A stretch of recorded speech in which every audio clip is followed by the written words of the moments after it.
Itu kalau ulama ditanya, saya ini tidak punya uang padahal ingin makan enak. Ij'al idama ka'al ju'a. Ya, lauk paling enak itu satu, yaitu lapar. Kalau kita puasa, makan apa saja enak karena lapar. Orang sudah lupa, ngiranya makan enak itu kalau menunya atau lauknya sesuai selera, itu keliru. Ij'al idama ka'al ju'. Jadikan lauk terbaik adalah lapar. Wah, kita mau tidur gak enak gini-gini, ingin cari tempat yang enak. Ya, makanya Kiai kuno kalau nasihati anak-anaknya, kamu kalau ngaji makan yang enak, tidur yang enak. Maknanya jangan tidur kalau gak ngantuk banget, jangan makan kalau tidak lapar banget. Itu pasti semuanya menjadi enak. Nah, orang sudah melupakan kearifan-kearifan begitu, sehingga solusi-solusi yang dibikin ini lompatannya malah kacau, karena sebetulnya itu ndak adatnya Allah.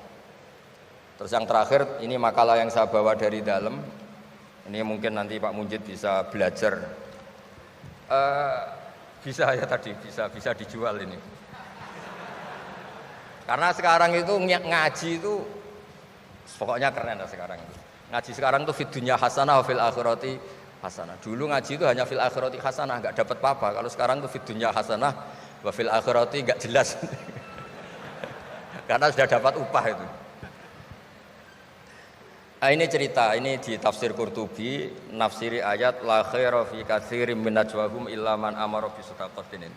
Ikutnya suratun Nisa, nanti bisa dicari di, ya kalau orang UGM mungkin di googling mungkin 114 ayatnya itu. Sistem di pengadilan Indonesia, misalnya ada orang sengketa, kadang-kadang dilaporkan ke polisi itu silakan selesaikan secara kekeluargaan. Itu ternyata ini di tafsir Qurtubi di kitab saya baca teksnya supaya nanti ditasih Pak Quraisy. Wa kataba Umaru ila Abi Musa al-Asy'ari radhiyallahu anhu qol rudda al-khusuma hatta yastalihu fa inna faslal qada'i yuristu bainahum ad-daghain. Jadi kalau ada orang sengketa, silahkan kembalikan yang sengketa, kata Sayyidina Umar. Jangan-jangan mereka punya solusi kekeluargaan. Karena kalau diputuskan di pengadilan itu bisa yurisud daghain, bisa melahirkan dendam, hasud, dengki. Tapi kalau mereka diselesaikan dengan logika mereka sendiri, dengan kearifan mereka sendiri, maka itu lebih baik. Ini juga yang dilupakan, setiap ada masalah itu dikasuskan di pengadilan.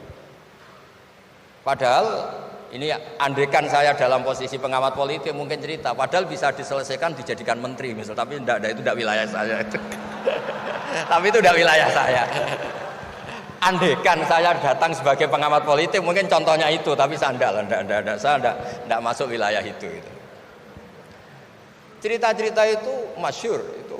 Dulu ini cerita lagi ke Habib Quraisy di Abi Quraisy ya. Pernah ada orang itu saking solehnya beli tanah. Mestinya beli tanah seisinya, lala tanah itu emasnya banyak. Setelah itu orang itu bilang, saya ini hanya beli tanah kok isinya emas banyak, ini gimana? Bilang sama penjualnya. Penjualnya enggak mau, enggak, saya jual tanah seisinya, emas itu milik kamu, enggak, saya beli tanah kok dapat emas. Itu dulu penyelesaiannya bilang, kamu punya anak putri, kamu punya anak laki, ya sudah besanan saja biar enggak kelio. Jadi dulu banyak cerita-cerita kearifan yang orang itu udah harus rame-rame di pengadilan. Ya tadi andaikan saya politik, mungkin contohnya nggak usah di MK lah, dimenterikan gitu. Bisa andaikan saya politikus. Tapi tidak lah, itu tidak wilayah saya. Jadi di antara kebaikan Islam, benan nas, bukan benal muslimin, bukan benal muslim wal kafir. Benan nas. Kita rukun sesama non muslim itu juga ajaran Islam. La khaira fi katsirin min najwahum. Diskusi apapun tidak baik kecuali diskusi-diskusi yang menyuruh kebaikan, menyuruh sedekah, au islahim bainan nas, atau diskusi yang menjadikan kita baik-baik saja, hubungan kenegaraan, hubungan kebangsaan, hubungan kemanusiaan baik-baik saja. Ya, sekian mukadimah saya, nanti ditambahi Abi Quraisy, Profesor Quraisy. Sekian, dan saya tidak salam dulu karena pasti provokatornya ini merovokasi lagi.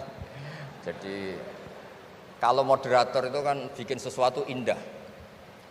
Ini jadi tidak indah.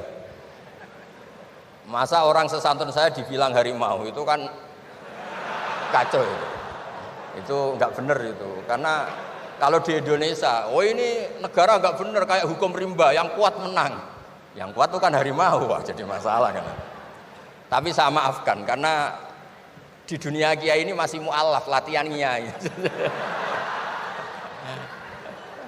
Saya alhamdulillah orang-orang UGM memang sering ketemu saya dulu zaman Pak Panut. Ini rumah saya ganggu ya berkali-kali. Jadi ya enggak apa-apa, silahkan salah karena Allah Maha Pemaaf.